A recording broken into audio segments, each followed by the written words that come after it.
함진기TV 시청자 여러분 안녕하십니까? 함진규입니다.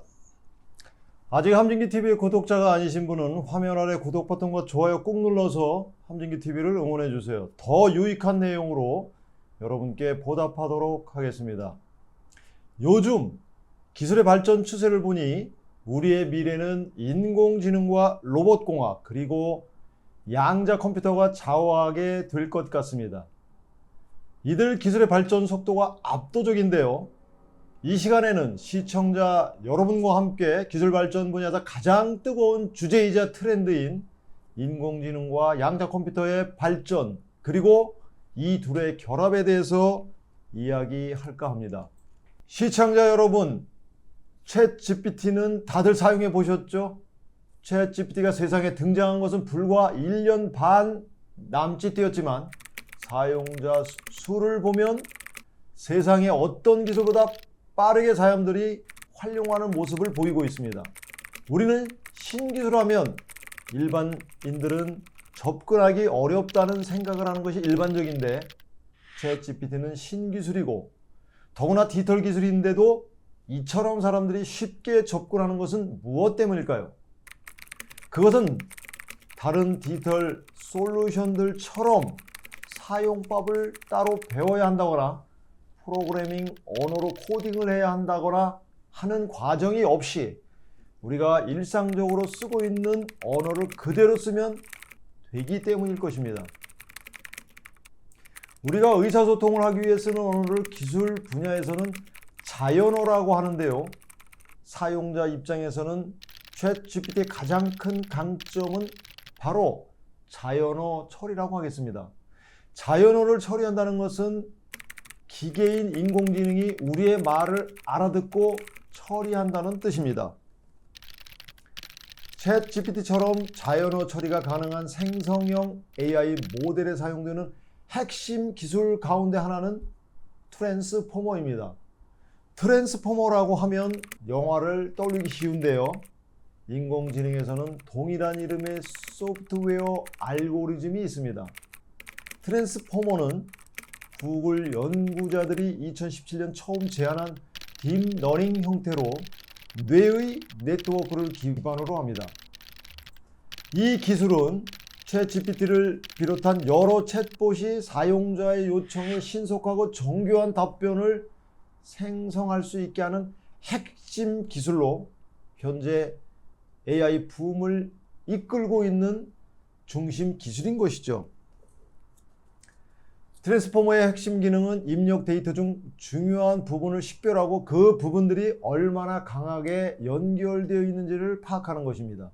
예를 들어 그녀는 빨간 사과를 먹고 있다 라는 문장에서 먹고 있다, 빨간, 사과라는 핵심 단어를 파악하고 트랜스포머는 먹고 있다는 행동이 빨간과는 크게 관련이 없지만 사과라는 객체와는 밀접한 관련이 있다고 판단합니다. 이러한 기능을 주의 기제라고 하는데요. 기제라는 말이 들어가서 좀 생소한 느낌이 들지만 의미는 주의 집중입니다. 인지심리학에서 따온 것인데요. 인지심리학에서 주의는 우리가 주변의 자극 중에서 어떤 것에 집중하고 어떤 것을 무시할지 결정하는 정신적 과정을 말합니다. 이 과정은 우리 뇌가 정보 처리를 할 때 더 중요한 것에 대해 더 집중하는 능력이며 우리가 일상생활에서 수행하는 다양한 활동에 필수적인 역할을 합니다. 트랜스포머는 이 주의 기제를 사용하여 각 단어가 문장 전체에서 얼마나 중요한지 어떻게 연결되어야 하는지를 판단합니다. 모든 정보가 분석되고 나면 트랜스포머는 이를 바탕으로 새로운 문장을 생성하거나 문장에 대한 답을 만들어냅니다. 예를 들어 누군가가 무엇을 먹었나요? 라고 물으면 트랜스포머는 사과라는 답을 제공할 수 있습니다. 이는 인간이 언어를 처리하는 방식을 모방한 것으로 대부분의 어린이에게는 기본적인 작업이지만 챗GPT 시대가 오기 전까지는 컴퓨터가 어려워했던 작업입니다.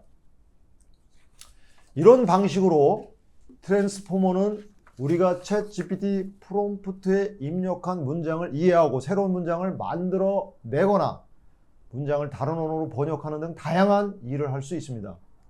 그리고 이 모든 과정은 매우 빠르게 이루어지기 때문에 컴퓨터와 대하는 것처럼 느껴지기도 하는 것이죠.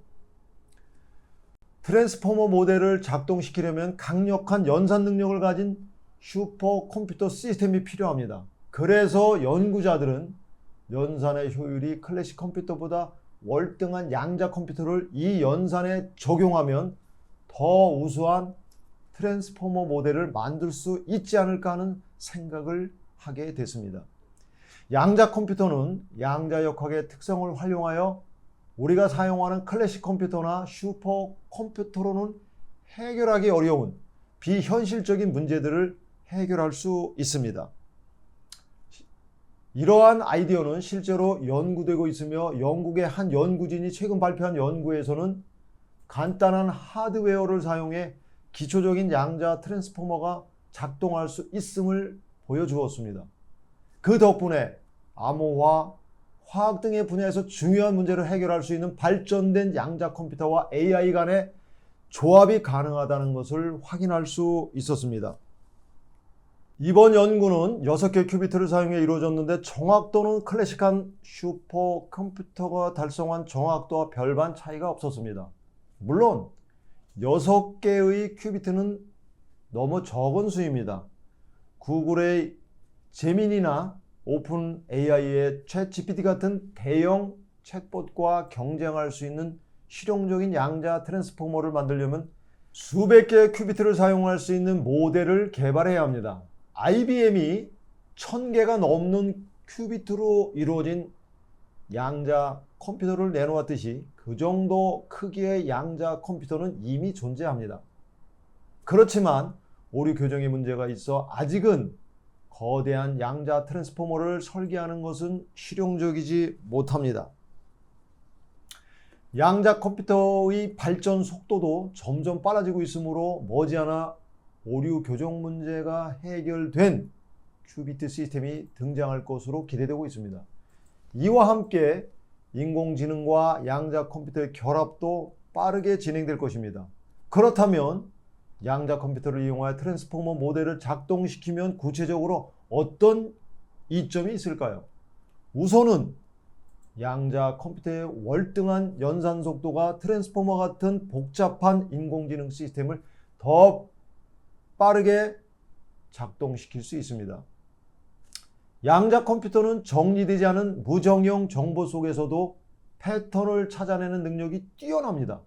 예를 들면 이름이 무작위로 배열된 전화번호부에서 특정 이름을 찾는 것과 같은 작업을 일반 컴퓨터보다 훨씬 빠르게 수행할 수 있는 것이죠. 인공지능은 이런 연산에서 양자 컴퓨터의 도움을 받을 수 있습니다. 사실 양자 컴퓨터가 클래식 컴퓨터에 비해 모든 면에서 성능이 뛰어난 것은 아닙니다. 각각 장단점이 있는 것이죠. 수학, 연산과 같은 일반적인 컴퓨팅 분야는 클래식 컴퓨터가 훨씬 효율적입니다. 그래서 양자 컴퓨터는 고전 컴퓨터와 함께 사용될 때 더 큰 이점을 발휘할 수 있습니다. 복잡한 문제는 양자 컴퓨터가 처리하고 대량의 데이터 처리는 고전 컴퓨터가 맡으면 더 효율적으로 작업을 수행할 수 있습니다.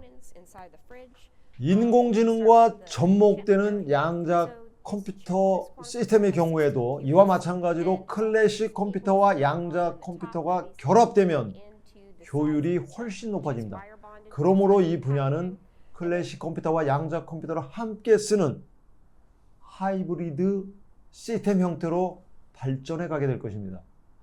양자 트랜스포머는 다른 이점도 가져올 수 있습니다. 현재 고전 컴퓨터는 많은 양의 전력을 소모합니다. 반면 양자 컴퓨터는 더 적은 에너지로 같은 작업을 수행할 수 있어 에너지 비용을 절감하고 환경에 미치는 부정적인 영향을 줄일 수 있습니다.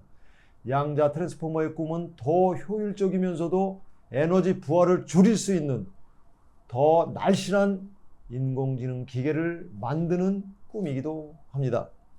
지금까지 함진규의 4차 산업혁명이었습니다. 감사합니다.